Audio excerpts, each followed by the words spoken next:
تو سب سے پہلے آپ یہ دیکھیں جس بزرگان دین کے محفل میں آپ گئے ہیں، ایزا انہوں نے آپ کو سکھانے کے لیے سوال کا دروازہ کھولا ہوا ہے یا جاتے ہی سوالات کا دروازہ بند کر دیا ہے؟ اب جب وہ سب کچھ یہ آپ کے لیے کرتے ہیں تو پھر آپ کے لیے کیا سوال کر دیا جاتا ہے کہ بھائی یہ ماں باپ تمہیں قیامت والے دن نہیں پہچانیں گے؟ یہ دیکھو قرآن کہہ رہا ہے،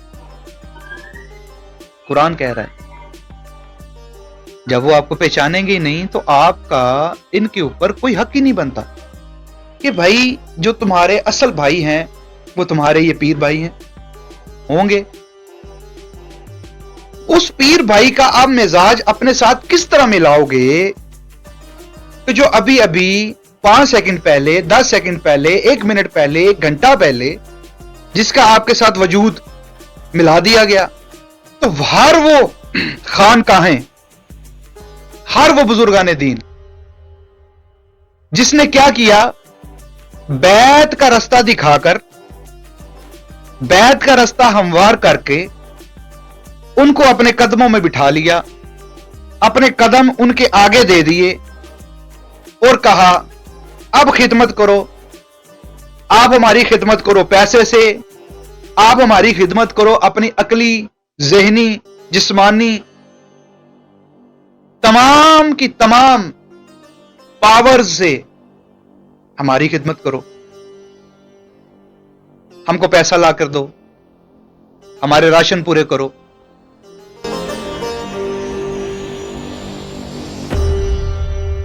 اعوذ باللہ من الشیطان اللعین الرجیم، بسم اللہ الرحمن الرحیم۔ قال رسول اللہ صلی اللہ علیہ وآلہ وسلم انا مدینۃ العلم وعلی بابها،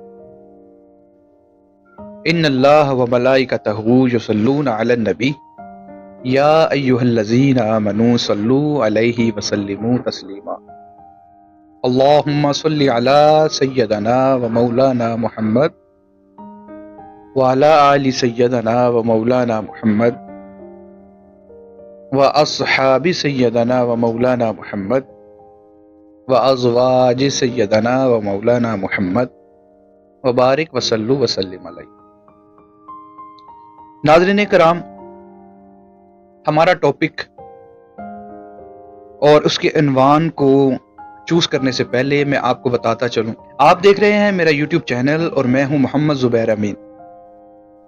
سامعین اکرام القدر اور جتنے بھی مجھے میرے یوٹیوب چینل کے توسل سے جو مجھے سنتے ہیں، جو مجھے دیکھتے ہیں، آج ان کے لیے ایک لمحہ فکریہ میں کہنے والا ہوں۔ وہ یہ ہے کہ کافی لوگ اور حضرات مجھے جانتے ہیں کہ میں ایک سلسلہ نسبت سے تعلق رکھتا ہوں۔ میری نسبت جوتی شاہیہ ہے جو کہ چشتیہ گھرانے سے ہے، حضرت بابا جوت علی شاہ سرکار سے منسلک ہوتے ہوئے حضرت معین الدین چشتی سرکار کے ساتھ جا کے منسلک ہوتی ہے۔ اور ناظرین، کافی عرصے سے میں کچھ حقائق کی وجہ سے میں خاموش تھا، لیکن آج مجھے اپنی خاموشی کو توڑنا پڑ رہا ہے اور میں کچھ حقائق آپ کے سامنے رکھنے والا ہوں۔ سامعین اکرام القدر، ہماری زندگی میں صوفیہ کا کیا کردار ہے، فقیہ حضرات کا ہمارے زندگی میں کیا کردار ہے، اور ان کی بات ہمارے لیے کیوں ضروری ہے، اور ایک انسان جو ایک عام انسان ہے وہ ان بزرگان دین کی محفلوں میں کیوں جاتا ہے، اس کی وجہ کیا ہے، وہ ایسی کیا وجہ ہے، یا وہ ایسا کون سا سبق ہے، یا وہ ایسی کون سی عادات ہیں جو ہمیں وہاں سے جا کر ملتی ہے۔ اگر ہم نے نماز یعنی کلمہ، نماز، روزہ، حج اور زکوٰۃ، اگر یہی چیزیں ہم نے صوفیہ اکرام کی مجالس میں جا کر لینی ہیں، تو پھر مدارس میں بیٹھے ہوئے علماء اکرام اور مساجد میں بیٹھے ہوئے قاری، مؤذن، ایون کہ جو جماعت کرواتے ہیں, جن کو امام کہا جاتا ہے, وہ ہمیں زیادہ خوبصورتی سے اور زیادہ اچھے طریقے سے وہ ہمیں کلمہ, نماز, روزہ, حج اور زکوٰۃ کو دے سکتے ہیں. تو معلوم ہوا اگر کلمہ اور یہ 5 دین کے جو ارکان ہیں یہی لینے ہم نے بزرگان دین کے پاس جانا ہے, تو پھر ہم مدارس بہت ہے ہمارے لیے. تو سامعین اکرام القدر, فقیر کے پاس ایسا کون سا علم ہے جس میں اختلاف نہیں ہوتا؟ تو ہم اسی ٹاپک کو آگے چلائیں گے اور اس کو ہم سیشن 10 سیشن ہم جو سے نشر کیا کریں گے, جس میں پارٹ 1, پارٹ 2, پارٹ 3 اور واٹ ایور, مجھے نہیں پتا یہ کتنا چلنے والا ہے. تو ہم سب سے پہلے بات کریں گے کہ پہچانا کیسا جائے, کس طرح سے پہچانا جائے کہ جس بزرگان دین کے پاس ہم جا رہے ہیں وہ اللہ والے ہیں بھی یا نہیں. تو قرآن سے پوچھا جائے تو قرآن ارشاد فرماتا ہے, بسم اللہ الرحمن الرحیم, فاسألوا اہل الذکر ان کنتم لا تعلمون, کہ سوال کرو اہل ذکر سے اگر تم نہیں جانتے.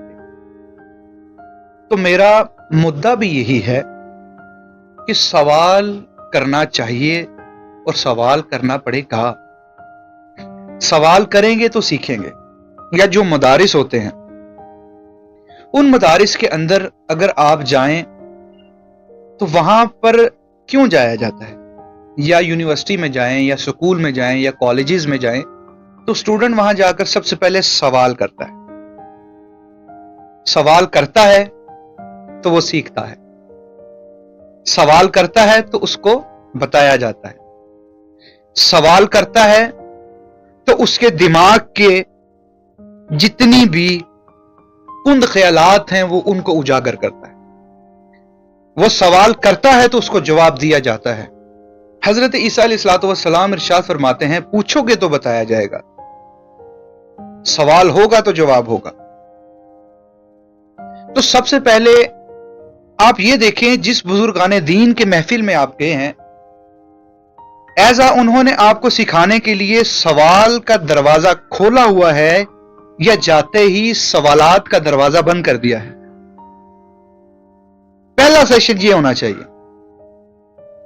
کیونکہ جو بھی بزرگان دین اپنے آپ کو علی کا بچہ ڈکلیئر کرے گا, اپنے آپ کو سید ڈکلیئر کرے گا, اپنے آپ کو کہے گا کہ ہم نسل مصطفیٰ ہیں, نسل علی المرتضیٰ ہیں, تو وہ کبھی بھی آپ کو نہیں کہے گا کہ اپنے سوال کو کم کرو, اپنے سوال کو بند کرو, اپنے سوال کو چھپاؤ.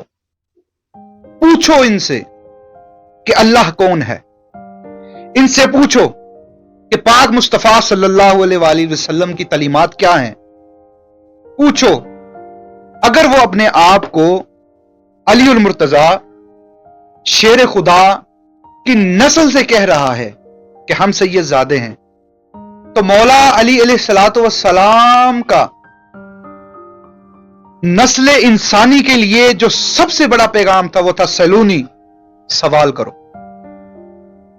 سب سے پہلا کیا تھا ان کا؟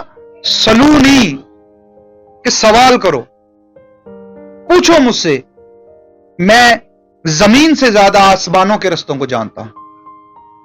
پوچھو مجھ سے, کیا پوچھنا چاہتے ہو کہ زمین کی 7 تہوں میں کیا ہے, آسمان میں کیا ہے. تو جو سب سے پہلے آپ کا سوال کا دروازہ بند کر دے تو آپ سمجھ لیں کہ رونگ نمبر لگ گیا ہے. آپ کو رونگ نمبر لگانے کی کوشش کر دی گئی ہے, اس سے بچیں آپ. دوسرا, جو بھی آپ کو کلیم کرے کہ ہم آپ کو تلاوت وجودی سکھاتے ہیں,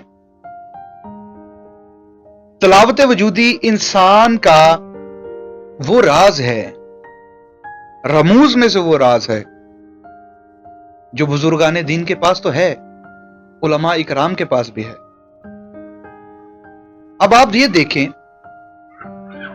کہ سب سے پہلے آپ کو بتایا گیا ان سے سوال کریں کہ وہ اس سوال کا جواب دیتے ہیں یا نہیں دیتے. اس کے بعد